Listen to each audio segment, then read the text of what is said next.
الله الرحمن الرحیم. السلام علیکم ډیر ویورز. نننۍ زموږ ویډیو چې ده په هغې کې به موږ مختلفو ټاپکس چې دي هغه به ډسکس کوو. اولنی نمبر ټاپک زموږ سره دی چې ټیکینګ نوټس به موږ څنګه اخلو یا ټیکینګ نوټس د دې ډیفینیشن څه دی. نو د ډیفینیشن چې دی وایي ټیکینګ نوټس از ا ټیکنیک ټو ګیدر انفارمیشن اباوټ ا ټاپک. یو ټاپک دی د هغې په باره کې موږ انفارمیشن رایوځای کوو. دغه انفارمیشن رایوځای کولو ته موږ څه شی وایو؟ نوټس ټیکینګ ورته وایي یا ټیکینګ نوټس ورته وایي. اټ از ویری امپورټنټ وایي دا اټ از ویری یوزفول، دا زموږ سره ډیر زیات یوزفولي. بس به موږ نوټس چې دی هغه به څنګه ټیک کوو، څنګه به دغه کوو. نو اولنۍ خبره زموږ سره دی چې ټایټل رایټ د ټایټل اف یور ټاپک. ټاپک چې دی د هغې ټایټل چې دی هغه به موږ د ټول نه اول چې دی به ولیکو. دویم نمبر خبره چې د هغې نوټ نیو ورډز چې دی د هغې په باره کې به موږ ورډز چې دی هغه به څه کو رایوځای کو، لکه سکسس، سویټینګ یا وایف، ګلیډ. دا چې دی دا زموږ سره ټاپک شو. ټیک شو. بیا به دریم نمبر سټپ چې دی میک امپورټنټ پوینټس. دا پوینټس چې دی دا ورډ چې موږ رایوځای کړي د دی نه به موږ پوینټس جوړ کړو چې دا موږ سره مثال راځي چې دانش ورک هارډ ان his studies. His parents also helped him. He stood first in his exam. او یا he wrote a letter to them. نو په دې کې زموږ سره لکه موږ اول چې دی دغه ټاپک موږ سلیکټ کو چې په دانش باندې به موږ څه لیکو؟ نوټس به لیکو. ټیک شو. نو په ټاپک کې موږ وایو چې یار هغه کار څنګه کوي. دویم پوینټ پکې موږ دا دغه کو چې دغه پیرنټس چې دی هغه سره هم هیلپ کوي. بل چې دی هغه په ایگزام کې فرست راځي. او بله خبره څه چې هغه په دیو ته د خپل مور او پلار ته چې دی نو څه خط لیکي. نو دا زموږ سره پوینټ شو. د دې پوینټ نه موږ څه شی نوټس جوړ کړو. ټیک شو. نو دا زموږ سره نوټ ټیکینګ ټیکنیک شو. ټیک شو. بل زموږ سره راځي پوزیسیو پروناون. پوزیسیو پروناون به څه شي ته موږ وایو؟ پوزیسیو پروناون آر یوز ټو سپیسیفای د اونرشپ اف ان اټم. یو سیز دی د هغې موږ اونرشپ چې یاره دا سیز د چا دی؟ زما دی، د بل چا دی، د بل چا. دغه ته موږ اونرشپ وایو. نو دغه ته چې کوم دغه ورډ موږ یوز کړو نو دې ته موږ څه شي؟ پوزیسیو پروناون وایو. لکه په دې سنټنس کې زموږ سره یورس چې دی ستا، دا زموږ سره څه شی دی؟ پوزیسیو پروناون دی چې this bag is yours. دا ستا بیگ دی. ټیک شو. نو دا موږ اونرشپ په دې کې موږ ته اونرشپ وښودلی شو چې دا بیگ د چا دی؟ نو ستا دی. ټیک شو. یا موږ وایو چې هیز د یا امیر چې دی د هغه. ټیک شو. وایي دا سایکل چې دی دا د امیر دی. ټیک شو. نو دې هم اونرشپ چې یاره د دې سایکل مالک څوک دی؟ یا this shoe are ours. دا زمونږه this shop sorry دا دکان چې دی دا زمونږ دی. ټیک شو. نو په دې کې هم موږ ته مالک شو. یا the old car was mine. دې کې هم موږ ته مالک شو. او دا the orchard is theirs. په دې کې هم موږ ته اونرشپ چې دی هغه شو. یا هارس. نو په دې کې دا yours, his, ours, mine, theirs او هرس.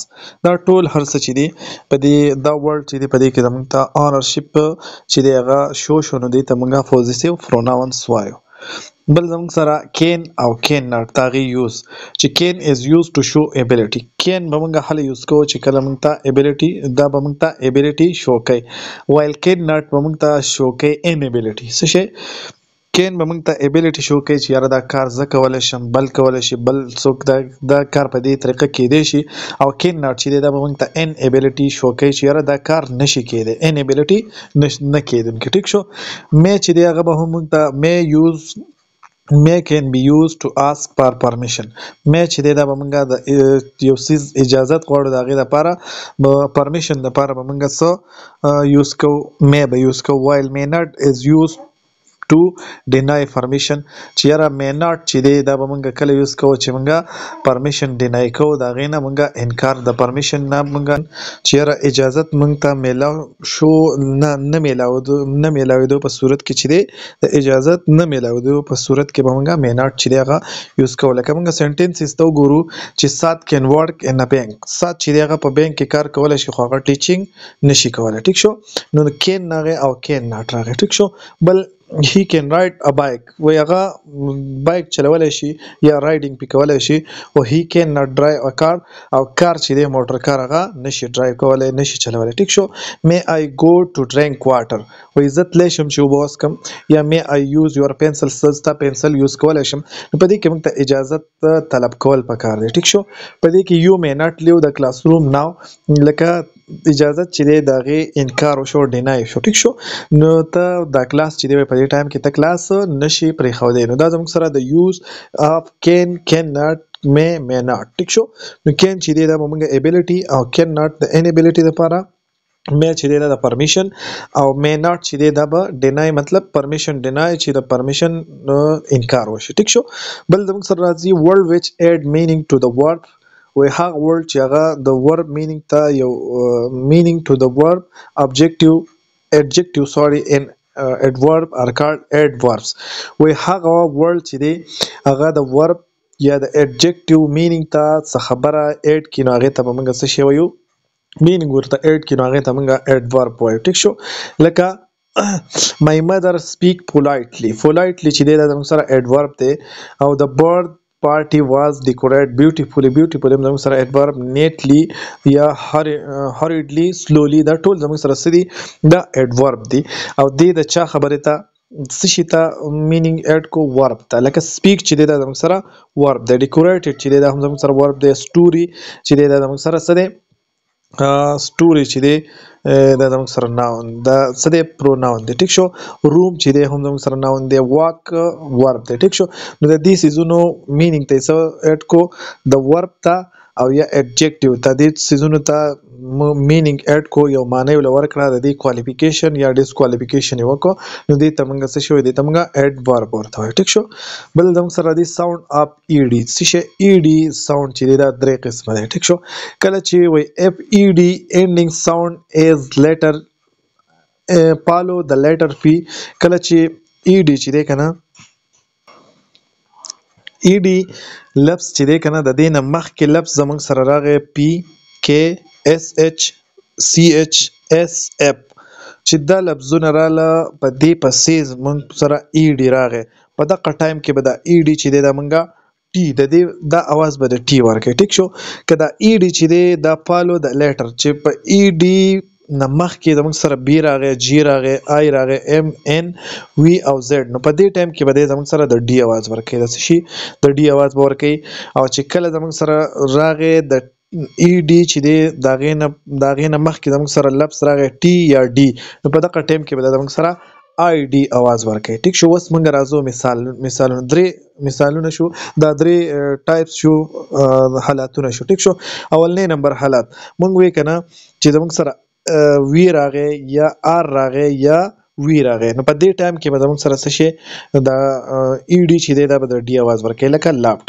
ټایټ یا بیهیوډ ټیک شو دا زموږ سره په دې ټایم کې د ای ډي چې دی دا د ډي اواز ورکو اوس که چېرې ټي راغی یا ډي راغی په دې ټایم کې به زموږ سره څه شي دا دغه چې دی دا ای ډي دا به د آی ډي اواز ورکوي لکه ویزټډ ټیک شو پینټډ یا ډیسایډډ ټیک شو د آی ډي اواز ورکو په دې ټایم کې به دا زموږ سره د ټي اواز به کله ورکوي چې کله اچ د مخکې راغی یا پی مخکې راغی او یا کې یا هغه نور ما چې تاسو ته وایي هغه لفظونه رالو په دې ټایم کې به دا زموږ سره د څه د ټي اواز ورکوي لکه واشډ ډراپډ ټیک شو آسټ ټیک شو دا په دې ټایم کې ای ډي چې دی دا زموږ سره د څه د ټي اواز ورکوي دا دومره امپورټنټ نه دی خو خیر پرونانسیشن کې ډیر امپورټنټ دی بل زموږ سره دی د ټیبل اف کانټینټ table of content چې دی وای دا موږ څه هیلپ کوي ټو فایند ډیفرنٹ چپټر ان د بوک یو بوک دی یا موږ یو ریسرچ کړی یا بل څه کار کړی په هغې په اول سر موږ ټیبل اف کانټینټ ورکړی ټیبل اف کانټینټ موږ ته ښایي چې یاره پلانکې چپټر په پلانکي نمبر پیج دی یا پلانکې ټاپک چې دی هغه په پلانکي چپټر کې اوس په دې زموږ سره 1 نمبر چپټر چې دی د ګریټ کیلیف اف اسلام دا زموږ سره په 1 پیج دی پیج پکې 1 دی یا بیوټي اف نیچر چې دی دا زموږ سره په 13 یا جرنی اف چاکلیټ چې دی دا موږ سره په 22 نمبر پیج نو په دې باندې موږ ډیر په اسانه باندې لکه موږ وایو چې یاره یا ماشومانو ته وایي چې بیوټي اف نیچر راوړوئ نو ډایرکټ په هغو د ټیبل اف کانټینټ نه ډایرکټ وایي چې 13 نمبر پیج چې دی هغه راوړل پکار دی ټیک شو نو دا ټیبل اف کانټینټ چې دی دا زموږ هیلپ کوي ټایم سیوینګ ټایم چې دی هغه سیو کوي بل زموږ سره راځي سیمایل. سیمایل چې دی دا ډیر زیات امپورټنت دی. ټیک شو، ما چې ټیسټونه چې دی هغه ما ټول چې کتلې دي د ټول ډیویژن سی ټي پی ایس ټي او ټول ټیسټونه چې دی هغه ما ریډ کړي دي. تاسو په پلی لیست کې کتئ شئ. نو په ټولو کې تقریبا چې په ټولو کې زموږ سره سیمایل چې دی دا راغلی دی. سیمایل ځان په معنا سیمایل چې دی کنه د دې په ښه په شروط باندې ځان پوه کړئ. سیمایل مونږ وایو تشبیه ته. ټیک شو، د دې په پښتو اردو کې معنی چې د هغه تشبیه ده. ټیک شو، دا ځان ته یاد ساتئ چې تشبیه. ټیک شو، وای سیمایل از ا فیگر اف سپیچ. وای دا زموږ سره د سپیچ فیگر دی یوز ټو کمپیر. دا به کمپیر کوي ټو ثینګز بای یوزینګ د ورډ. دا سیزونه چې کله په یو سنټنس کې لایک از دا قسمه دغه راغله کنه، نو په دغه چې تاسو ته وایي چې په کم په دې سنټنس کې څه شی یوز شوی دی، نو تاسو به وایي چې سیمایل. چې کله پکې لایک از دا سیزونه پکې رااله، په هغه ټایم کې به موږ څه وایو چې دا په دې سنټنس کې زموږ سره څه شی یوز شوی دی، سیمایل. لکه فار ایگزامپل از بریو از، په از بریو از الاین.